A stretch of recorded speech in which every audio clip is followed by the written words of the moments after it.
మా పాప సోమవారం పొద్దున 8 గంటలకు కాలేజ్‌కని బయలుదేరింది. పాప వచ్చేసి కాలేజ్‌కి ఇంకా రాలేదని మా ఆయనకి మెసేజ్ పెట్టి కాల్ చేశారు. ఫోన్ చేసిన వెంటనే మా బావ కొడుకైన సురేంద్రను బైక్‌లో తీసుకొని వెంటనే బస్సుకైతే లేట్ అవుతుందని బైక్‌లో తీసుకొని వెళ్ళి కాలేజ్ దగ్గర విచారించుకుంటే, పాప రావలేదమ్మా పొద్దున్నుంచి కాలేజ్‌కంటే. ఫ్రెండ్స్‌ను విచారించుకుంటే మాతో గెండికోటకు పోతానని చెప్పిందన్నారు.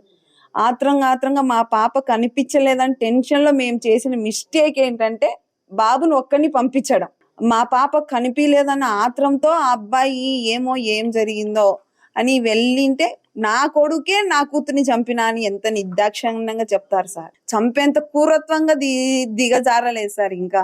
అది సొంత అన్న. పాప బట్టలు తీస్తాడా? పాపను పోగొట్టుకున్న బాధలో మేముంటే మళ్ళీ రిటర్న్ గా మా మీదే కంప్లైంట్లు. రేపు జరగలేదు మేము కూడా ఒప్పుకుంటాము. మరి గాయాలు ఎట్టొచ్చాయి పిల్ల మీద? మరి డ్రెస్ లేకుండా లగ్నంగా ఎట్లా పడింది? మీకు తోడుగుట్టిన వాళ్ళు తల్లిదండ్రులు అమ్మగారు లేరా? మీరు కోపం చేసుకోరా చెల్లెళ్ళ మీద? ఏదన్నా చిన్న మిస్టేక్ మీ చెల్లెళ్ళు చేస్తే ఇంత దారుణంగా బట్టలు తీసి మరీ చంపుతారా? మేము అలాగే చేసుకుంటాము, మా ఇళ్ళలో ఇట్లా పద్ధతి ఉంది కాబట్టి మీరు కూడా అట్నే చేసినామని మాట్లాడతారా? మాట్లాడండి. కానీ దేవుడు అనేవాడు ఒకడు ఉంటాడు. నిజాలు తెలుస్తాయి. నా కూతురు ఎంత దుర్మార్గం, ఎంత దయనీయ పరిస్థితుల్లో చూసుకున్నామో మాకు తెలుసు.